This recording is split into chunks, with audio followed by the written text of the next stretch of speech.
Welcome to the Fire and Earth podcast with your hosts, Jason Mefford and Kathy Gruver. Fire and Earth, giving you the keys to unlock your limitless potential. Hey everybody, welcome back to another episode of the Fire and Earth podcast. I'm your co-host, Kathy Gruver. And I'm Jason Mefford. Hey everybody, I don't know why I did a little weird thing with my voice that time. I don't know. Just trying to be a little bit more animated. Jason Mefford! Mefford! Okay. All right, everybody. Hopefully that made you laugh, and that was a good. It's good to laugh. It's good to laugh. Yes, it is. But today we're not going to talk about laughter, but we're going to talk about another L word, which is Lyme's disease. no. Limoncello. Oh, limoncello. Oh, I love Limoncello. limoncello. No. No. Limericks. Oh, there was a young. No, it's probably not a good idea. Not that one. No, we're going to talk about learning. Okay. Oh, okay. And the reason for this is one of my passions is lifelong learning. And so, I own 2 training companies for a reason, right? Mm-hmm. Because I like to help people learn. And it just surprises me how little we're taught about how to learn. In fact, unfortunately, most of the schools, they do what they can, but we're usually taught to rote memorize things. And that's really the worst way and the lowest form of learning. And so we thought it'd be fun to just talk a little bit about learning today, because there's actually, at least kind of the way I usually talk about it, kind of 4 things you have to do to actually learn something.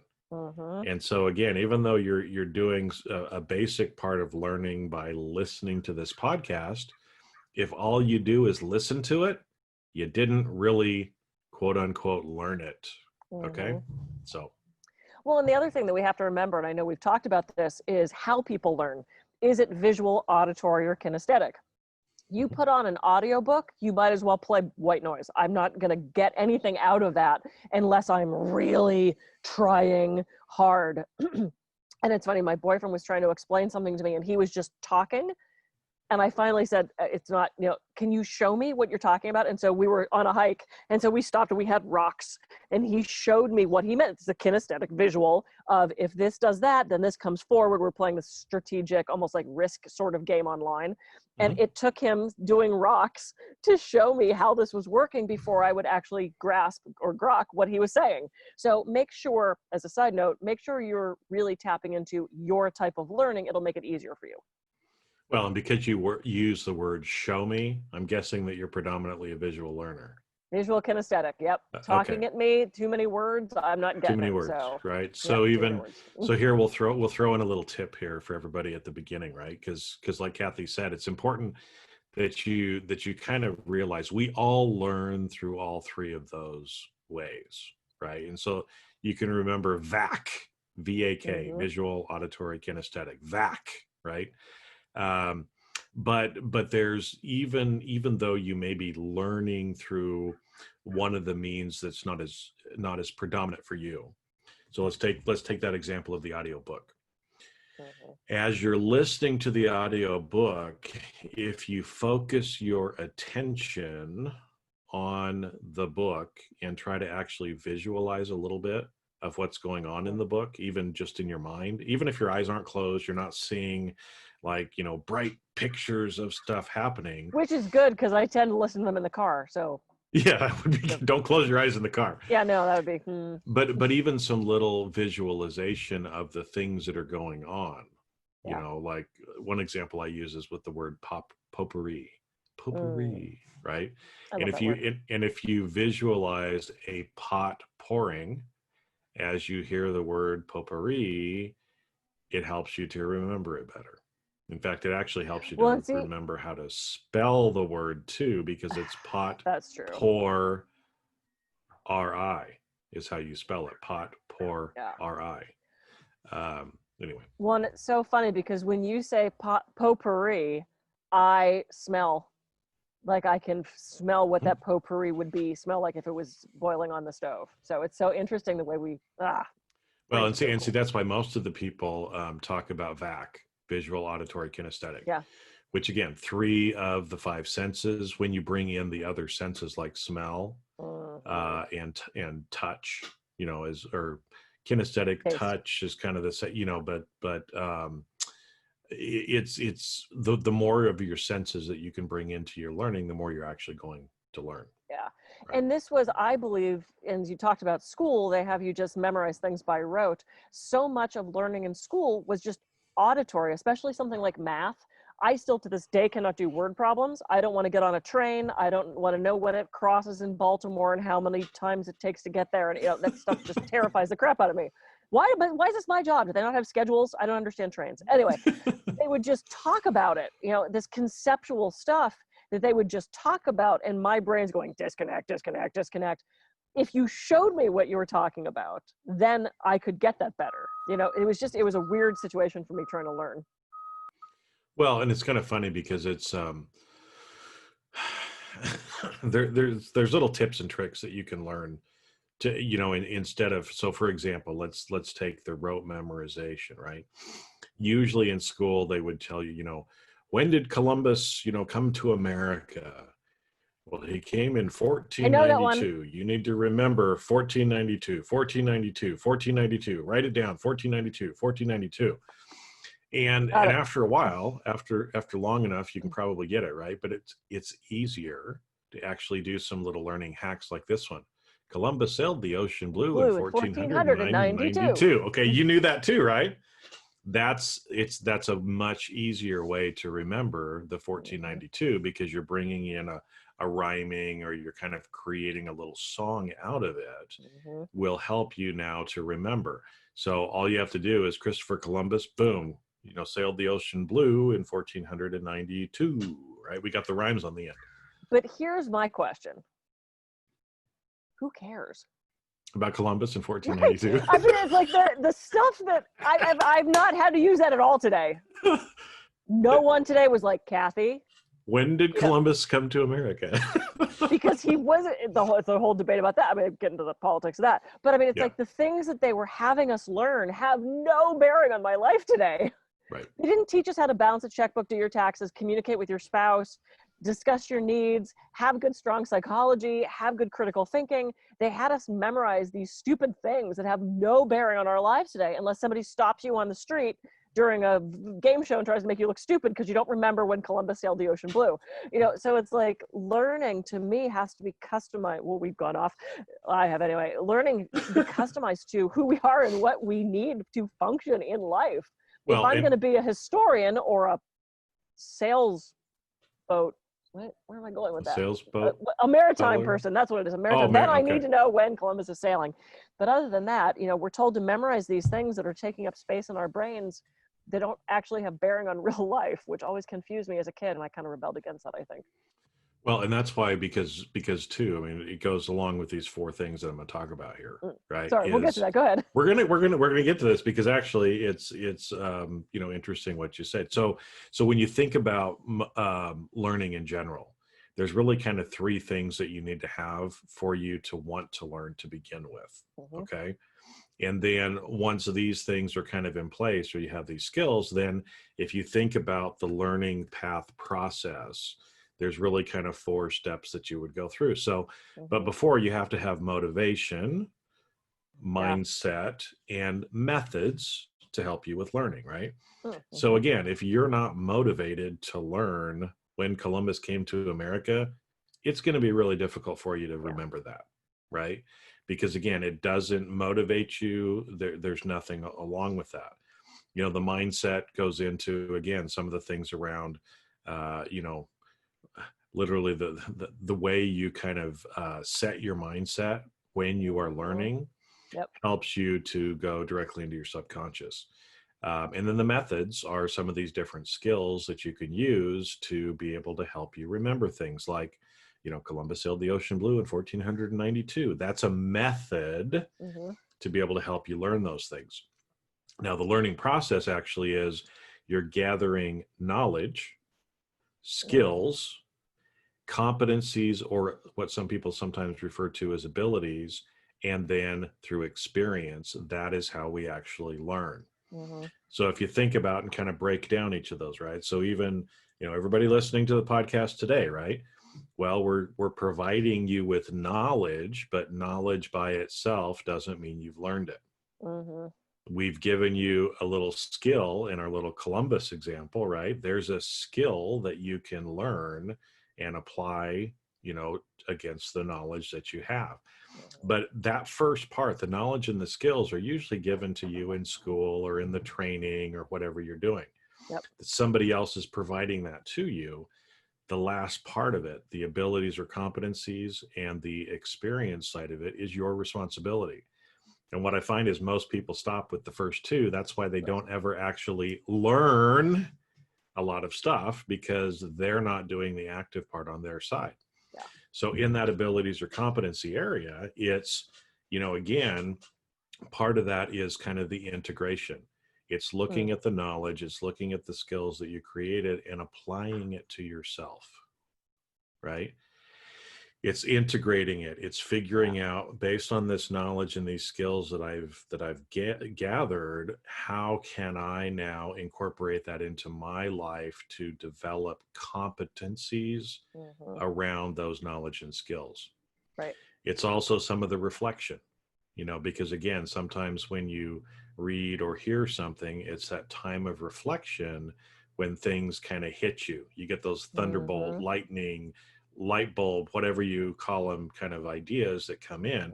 That's part of your integrating those abilities or competencies. But if you don't practice it and actually have experience trying to take that knowledge, those skills and those competencies or abilities that you developed and actually practice it, then you're not going to fully learn it either. So you've got to go through the whole process. Well, and it's interesting. When I was growing up, I was in dance class, and you know, we would learn these ballet skills where he would tell us the name of it in French, which we had to memorize. We had to do the skill over and over and over again till that it was just by rote. I still know what a petit battement sur le coup de pied is. I know how to do that. It's ingrained in my brain. It means little something, but I don't know what the rest of the words mean. Battement, small beats with the foot on the leg. Petit battement sur le coup de pied. The fact that I just rolled that off there is something else. But I remember there would be times in the acrobatics class where he would show us how to do the skill, but we had to prove to him we could do it 3 times in a row, or we couldn't check that off to say we learned it. So there have been times with the trapeze now, it's like, I'll do a skill and everyone's like, yeah, you got it. And I'm like, no, didn't get it yet. If I can't, that was a fluke. If I can't do it 10 times in a row, I don't got it. And now that we're not doing any trapeze because of, you know, having to stay at home, who knows where my skill level is? I'm going to have to relearn and retrain my body to do a lot of that stuff. Just like math. Oh God, you know, back to the math. It's like I tried to figure out a percentage the other day. And I'm looking at these numbers going, put that one over that one. I had to finally Google how to do a percentage again because I couldn't remember how to do it. I don't use that every day. You know, so it is, you're right. It's about that competency and that experience in doing those things. Now, with something like driving, we don't have to think about how to do that. We just it's become automatic for us. So what are those 4? Because there's actually 4 different ways that you can think about this, or kind of stages that people go through as well. Yes, I got them. You got them? You want to go through them then? Sure. So first we have unconscious incompetence. You are unaware of the skill and your lack of proficiency. You don't even know the trapeze exists. Yep. Then we have conscious incompetence, where you're aware of the skill, but you're not yet proficient. God, I wish I could do that layout. I'm going to try that sometime. Then we have conscious competence, where you're able to use the skill, but only with effort. So with every swing, I'm going, okay, I have to point my toes. I have to get my hips up. You're doing it right, but you're having to think through it. Unconscious competence. This is awesome. I love when we get to this point. That's where you're performing the skill and it becomes automatic. Kathy, throw a layout. Okay. And you just do it without thinking. You just do it. Well, and you can tell, because that's the difference, you know, again, between people that have actually mastered something is when you're in that unconscious competence side of it. You know, when a batter goes up to the plate, and especially in Major League Baseball, by the time that the pitcher releases the ball, it's less than 1 second before it crosses the plate, because this thing's going anywhere between about 80 and 100 miles an hour.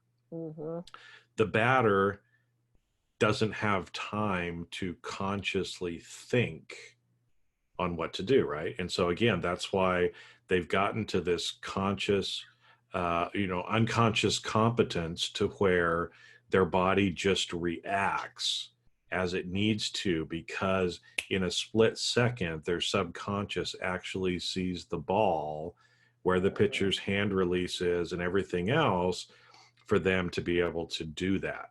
Now that comes from sometimes years of learning, but again, it's a way for us, as we're looking at some of those, knowledge and skills that we're developing, and through our experience, we improve our competency level. Yeah. And that's what those 4 phases really kind of talk you through.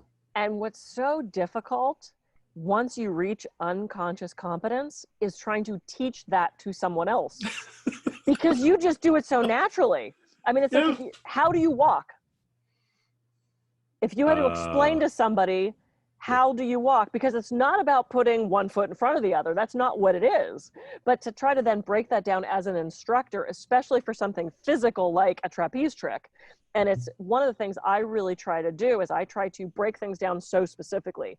Hey, can you grab me the lettuce? It's on the bottom shelf to the left of the eggs. Like, I specifically do that as an exercise because it trains me to teach better and to coach better when I have the ability to step out of that unconscious competence and break it down for somebody else to do. So there are times where I'm not overly simple, but overly explanatory, word, in my instructions to people, because it's a practice for me too, of how to explain things, to other people. I have a funny story. Pray do tell. My father was incredibly good at teaching people, whether it was bowling or how to throw a football, or he was very specific in his directions. So when I was a little kid, he was doing something outside and he needed me to turn the water on. So he said, Kathy, can you go downstairs, go behind the furnace, because that wasn't a scary thing for a kid, go behind the furnace, and at hip level, there's a knob, turn it to the left to turn the water on. Very specific instruction. Great.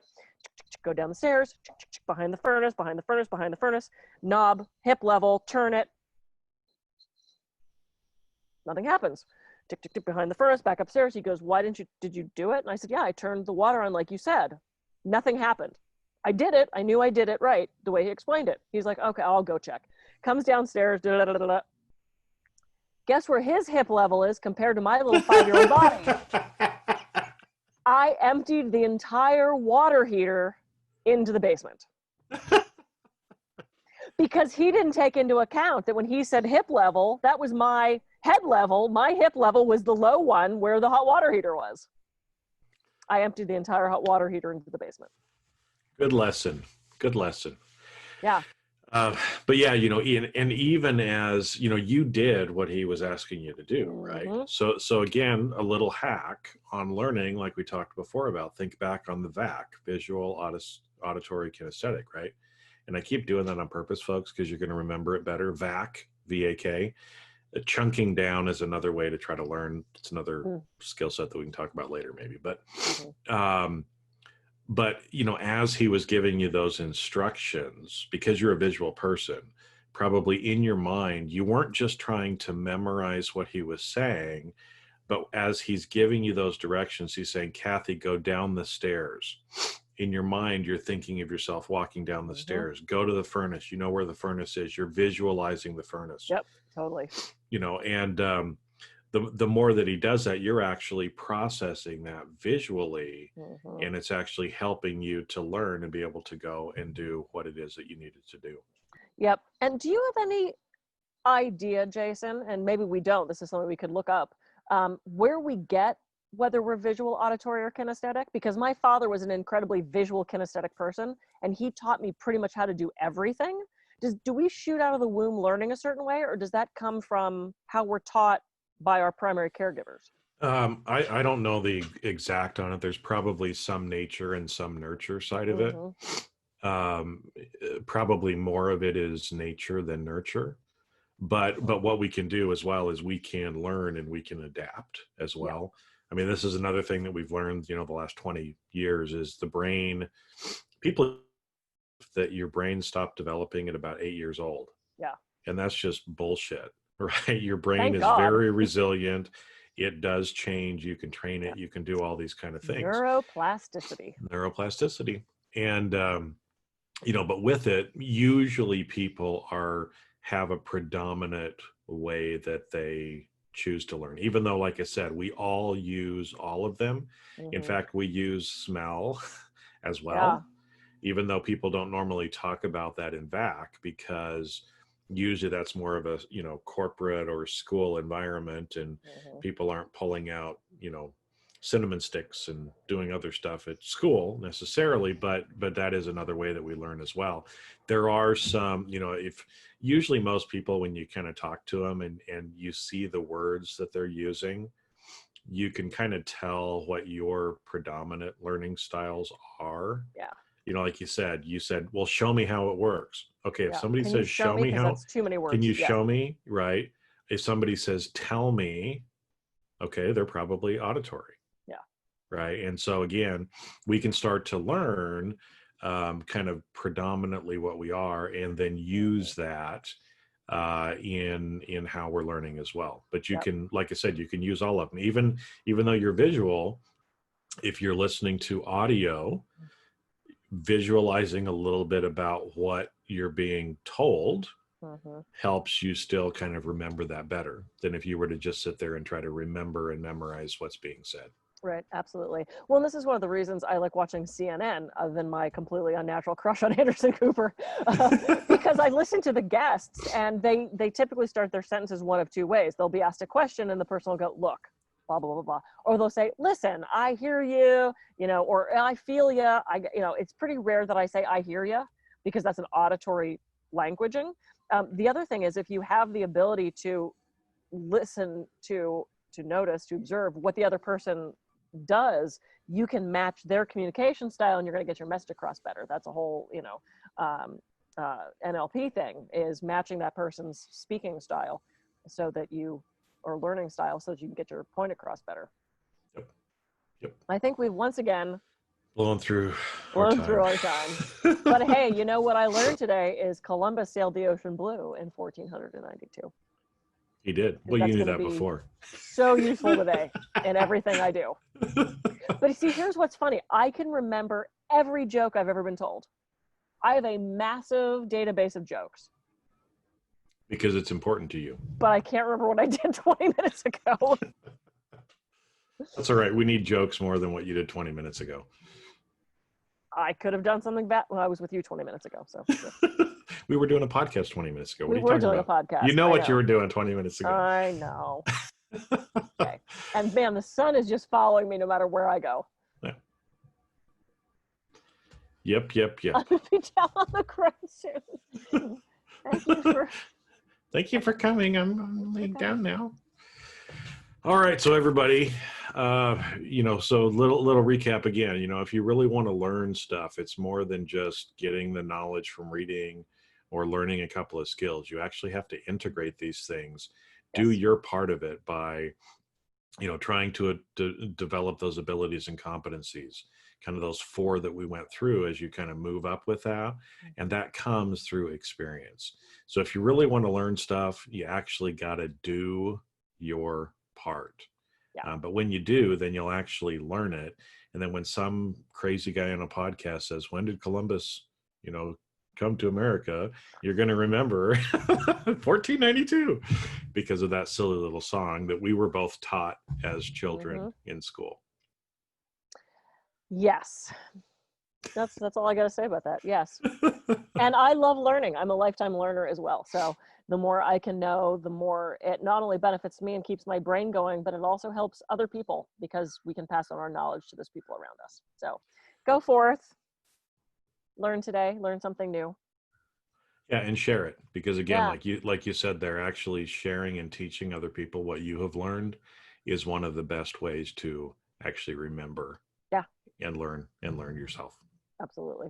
Cool. This has been a fabulous one. I love this. I'm going to go learn something new. I'm Kathy Gruver. I can be reached at kathygruver.com. And I'm Jason Mefford. I can be reached at jasonmefford.com. So go out, learn, have a great week, and we'll catch you on the next episode of the Fire and Earth podcast. See ya.